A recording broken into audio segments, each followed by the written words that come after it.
Dzień dobry. Something like that. Thank you. Great. Really exciting to be here. The economy of trust. The economy of trust.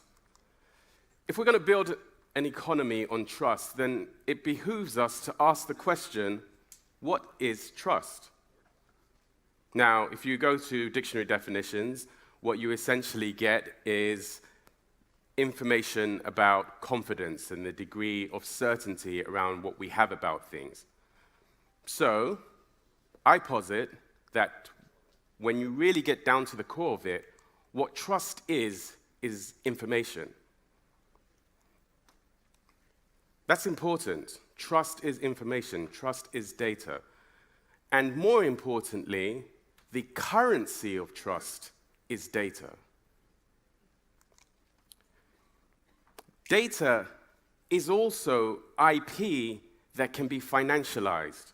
And this is really important because when we look at data and we look at data ownership, the framework from which we can actually claim ownership of data as property is IP law.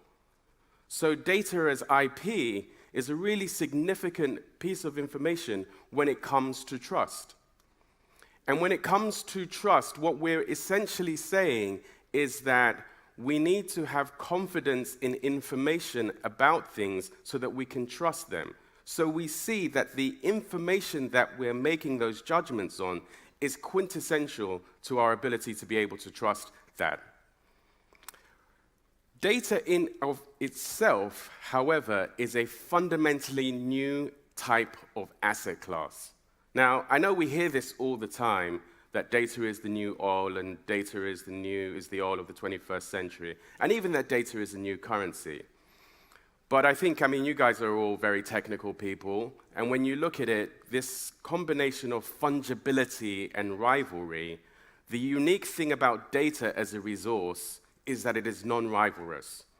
And this is fundamental when we think about the digital economy rather than the industrial economy. One of the challenges of the industrial economy is that resources are rivalrous.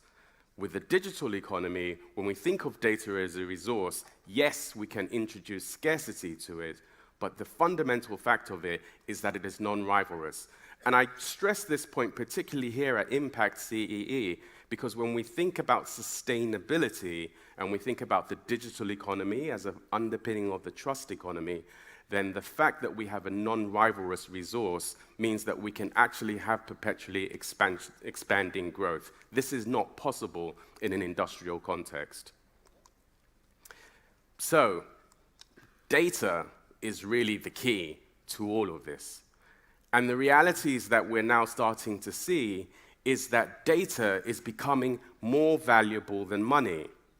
There is a reason why Facebook, Google, and the like don't charge for the services, because the reality is they can never charge you as much for the service as they can make from your data. So you have to ask yourself, does that not actually spell out that our data is worth more to many of these companies than our money? And if that's the case, then data itself must be on the cusp, on the way to becoming more valuable than money. So we can see there's a new data economy. Sorry, I think this clicker, all right, I've got to point it that way somewhere. There's a new data economy that's emerging. And the drivers of this economy are a few things. Data as an asset class that can be sold. But the other side of that is data as a liability. And we see with GDPR, PSD2, and all of these new regulatory frameworks that are coming, that actually holding data by the same token exposes companies to massive liabilities. But by the same token, again, data is the primary driver of innovation. So we sort of find ourselves between this hard place where there's massive opportunity associated with data, and there's massive risks associated with it. But the reality is the data economy has fundamentally been hijacked, and it's been hijacked by a combination of data barons who extract all the value from data, from cyber criminals the 66.8 billion records have been hacked, apparently, at the moment. And then nation-state actors as well. This is where we are in terms of the data wars of today. So one could argue that the trust economy, in terms of the data economy, is potentially at risk. And we have to ask ourselves, is it feasible that we can build an economy on trust? Is this actually possible? Is it possible that we could have a world whereby the economy that we're building and we can genuinely trust in and use it as a foundation for a new type of era? Well, if such a reality is possible, there are a few things that we will need. First is universal standards around information exchange. We'll need trustworthy governance around how we govern the sharing of information. And we'll need technology that we can rely on in terms of how that is actually delivered. So I want to introduce you to our framework, the MPOD protocol. We believe that this is the most comprehensive and the most complete and most trustworthy data management framework in the world, which essentially is a surrogate for a trust management framework. So there are three things that this fundamentally has to be built on. So it starts from a network perspective. But the first thing is our North Star is universal digital rights, which we have been working with the United Nations to establish as an extension of human rights. Second factor is data standards. So we've been working with the British Standards Institute to create the world's first ethical data standard that is a comprehensive framework for how companies should use data in a responsible and sustainable manner. This will be published as a standard in February of next year, and as the first step to becoming an ISO standard. And then on top of this, we build technologies, a protocol for the management and sharing of information in a framework that we can believe in and trust. And what this provides us with is a fundamental underpinning of law, ethics, and interoperable technology around that. I won't get into the weeds too much about it, but I will say that fundamentally, what we need is a network of networks, like the internet, that we can trust in, and a new type of asset class of data. And this new asset class of data we specifically call MPODs. Now, here's the interesting point. In order to build an economy in which we can trust, in order to build an economy of trust, then we need trustless technologies. So, what I mean by that is that we need technologies that we can trust so that we can trust the transactions, the activities that happen within the network without having to trust the parties with whom we're transacting. And this is a fundamentally new capability that technology enables us to deliver today. So we can have trusted data, i.e. signals that we can believe in and that we can make informed judgments upon that are reliable and robust. We can have trustless transacting, where we don't need necessarily intermediaries to facilitate those transactions. And I'm sure you've all heard about this space, this particular offering with technologies like blockchain.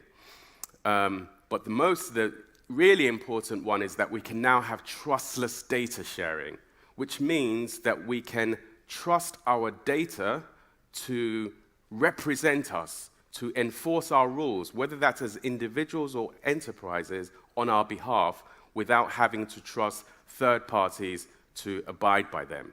We can trust the technology. And with these things in place, we can then start to underpin a new type of economic framework. We call this the economy of self, which is a fundamental shift from the manipulation economy and the surveillance capitalism economy that we have today. But let's be realistic and practical. This isn't going to happen overnight, and what is the roadmap towards this? Well, we think that it starts from companies being able to monetize their data in the same way that a lot of the big data aggregators are monetizing the data of individuals and companies on their behalf. So much data is locked in silos at the moment because we're all afraid of releasing this data into the wild because we're not able to control it.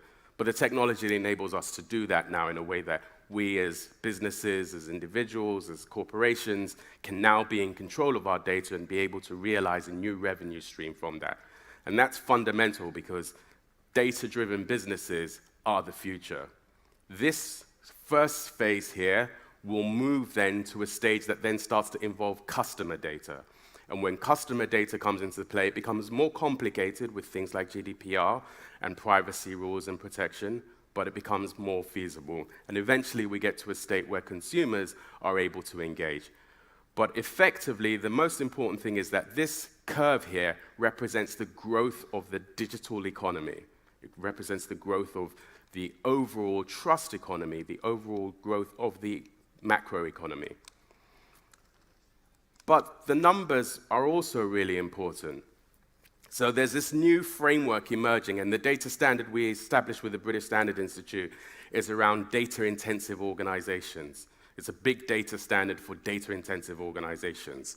And the reality is that we can see, and these are McKinsey and Forrester numbers, that data-intensive organizations grow 30% year on year compared to competitors, accrue $1.8